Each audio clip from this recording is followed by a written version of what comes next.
Hola, soy Lautaro, compañero de Megafon. Hoy vamos a seguir con la videotutoría de Historia Constitucional, en este caso con la unidad 15, que es la última bolilla, al retorno a la vía democrática. El 10 de diciembre de 1983 va a asumir la presidencia Alfonsín, finalizando con el último capítulo de dictadura en nuestro país. Las consecuencias que deja el golpe fueron muy graves. La violación sistemática de los derechos humanos se encontraba en el centro de la nación. Alfonsín se va a pronunciar en contra de la ley de amnistía que dictó la dictadura antes de terminar el gobierno. En el centro del gobierno se iba a encontrar, investigar lo sucedido y juzgar a los responsables. A través de un decreto se va a disponer el enjuiciamiento a las 3 cúpulas que habían tomado el poder, como a los líderes de las organizaciones guerrilleras. También va a crear la Comisión Nacional sobre la Desaparición de Personas. En septiembre de 1984 se va a presentar un informe donde cuentan el plan utilizado por la dictadura, que es un material fundamental para el juicio de la Junta. El Congreso, a fines de 1983, va a sancionar la nulidad insanable de la ley de amnistía militar. Comienza así a desarrollarse el juzgamiento por los delitos.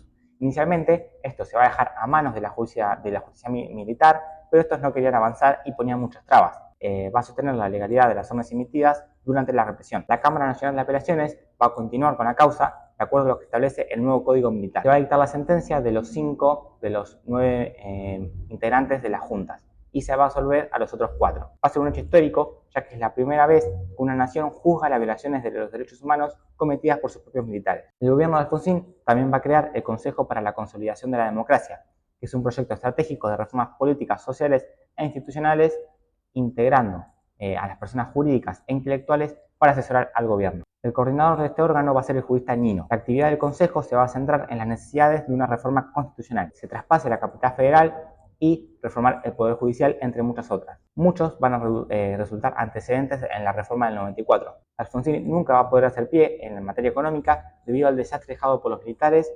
El plan austral parecía bastante encaminado, que estaba bajando la inflación, pero dependía mucho de las exportaciones, lo que lo obligó a llevar un nuevo plan. En este nuevo plan va a aumentar el déficit y la inflación, comenzando así un proceso de hiperinflación. En la sentencia del juicio de las juntas va a disponer la necesidad de avanzar sobre todos los jefes de zonas y subzonas del plan de exterminio. Comienzan a radicarse múltiples denuncias mediante los tribunales de todo el país. La situación va a llevar el malestar al interior de las Fuerzas Armadas y las presiones de estas sobre el avance de la justicia va a llevar al dictado de la ley del punto final, donde va a imposibilitar la persecución penal a todo aquel que no esté prófugo o declarado en rebeldía o que no haya sido ordenada su citación por un tribunal antes de los 60 días a partir de la promulgación de esta ley. Los tribunales lo que van a hacer va a ser abocarse a avanzar con todas las causas. Hubo más de 500 procesamientos y a partir del 87 hubo levantamientos militares amenazando con tomar de vuelta el poder. Esto va a culminar con la ley de obediencia debida, que dispone que por haber obrado en virtud del deber de la obediencia no van a ser punibles aquellos militares con un rango menor al de coronel. Se va a iniciar así un periodo de impunidad que va a seguir con Menem con una serie de indultos. Desde 1988 el Congreso va a aprobar la derogación de la ley de impunidad.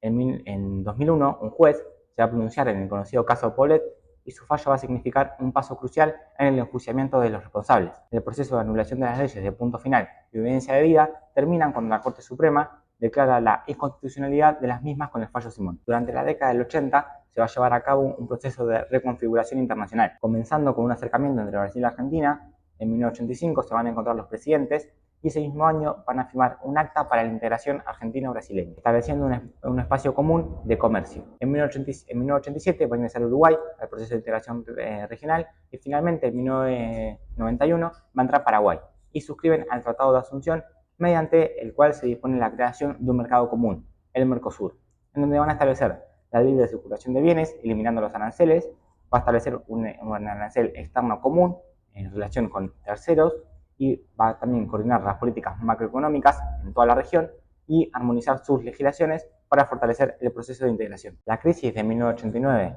y un golpe en el mercado van a llevar a la pérdida al gobierno de los radicales, quienes en las elecciones de ese año van a salir perdiendo contra Menem, del Partido Justicialista. Menem representaba un sector del partido que pensaba en la renovación del mismo. Prometía una revolución productiva, salariazos y una unidad latinoamericana. Menem, como característica de su gobierno, se va a acostumbrar al dictado desde DNU para gobernar. Va a disponer de indultos a los militares, va a privatizar los servicios públicos y va a legislar sobre materia impositiva. En términos político-económicos, va a llevar una profunda reestructuración del Estado y las funciones que éste va a llevar a cabo.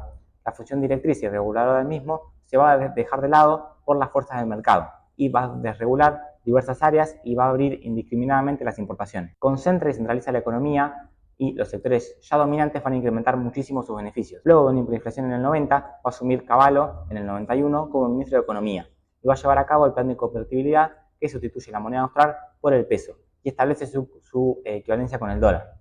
Va a disponer la obligación del Banco Central de contar con reservas de igual monto para la circulación y garantizar la equivalencia. La emisión de moneda se va a encontrar restringida y la financiación de este programa se va a realizar con la privatización y venta de servicios, además de también la venta de empresas estatales. Y también toma como medida de gobierno el endeudamiento. El resultado de estas políticas fueron muchas protestas sociales y gremiales, además de ser un antecedente directo de la crisis del 2001. Menem y Alfonsín eran los dos líderes de las fuerzas políticas más importantes y ambos estaban buscando una reforma constitucional. Debido a la composición del Congreso, que era en gran parte radical, Menem va a necesitar un consenso para establecer la reforma. Por ello se van a reunir en el 93. Se van a llevar a cabo varios encuentros que van a dar origen al Pacto de Olivos, en donde las dos fuerzas van a acordar un consenso para la reforma. Entre esos acuerdos, que tuvo como nombre Núcleo de Conciencias Básicas, el PJ buscaba la reelección, mientras que los radicales atenuar el poder presidencial y obtener concesiones a favor del partido para volver al poder. En este tratado se van a expresar minuciosamente las reformas con una característica especial, que es que en el momento de votar la reforma se votaría en bloque todas las reformas, teniendo habilitadas para el debate aquellas que especifique esta ley. El 10 de abril del 94 se van a elegir los constituyentes y para el 22 de agosto se va a sancionar la Constitución. Esta reforma lo que va a establecer es la elección directa de la presidencia y también balotaje. Va a cortar el mandato en 4 años y permite también la reelección.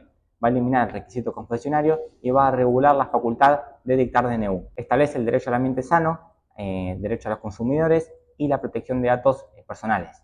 También la acción de amparo y el habeas data que estaba en la Constitución del 49. Crea el Consejo de la Magistratura, va a definir la autonomía municipal, las provincias van a tener un dominio sobre sus recursos naturales, también va a incorporar la Defensoría del Pueblo y la Auditoría General de la Nación, y se va a reconocer la calidad de ciudad autónoma a Buenos Aires. Va a incorporar con jerarquía constitucional los instrumentos internacionales de derechos humanos. El artículo 75 va a delegar en el Congreso la aprobación o desechamiento de los tratados concluidos con las demás naciones, y así también con las organizaciones internacionales, teniendo con su aprobación una jerarquía superior a la de las leyes. Además va a incorporar tratados de derechos humanos como la Declaración Universal, la Convención Americana, el Pacto de Derechos Civiles y Políticos con jerarquía constitucional.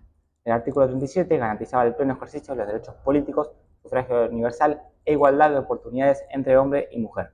El acceso a cargos públicos se iba a garantizar con acciones positivas. En 1999 van a ganar las elecciones Fernando de la Rúa y Álvarez. La orientación económica que sigue este gobierno va a ser dirigida hacia el neoliberalismo, con un plan muy similar al gobierno anterior. Va a impulsar un ajuste fiscal y reducir las jubilaciones y los salarios estatales.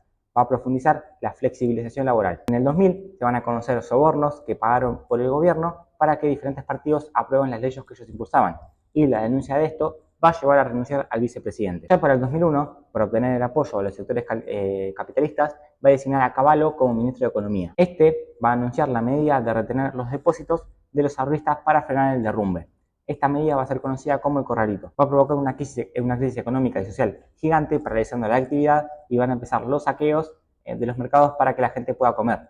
El gobierno va a decidir declarar un estado de sitio y concentra las manifestaciones sociales. Miles de personas van a salir sin organización a reclamar por esto. El gobierno van a pedir la renuncia del gobierno y el mismo va a terminar renunciando, mientras que la policía va a reprimir indiscriminadamente. En diciembre del 2001 renuncia de la Rúa y al no haber vice va a asumir Ramón Puerta, el presidente provisorio del Senado, y una asamblea legislativa va a designar a Rodríguez Sá, el gobernador de San Luis, como presidente. Este va a declarar la suspensión del pago de la deuda y va a levantar el estado de sitio.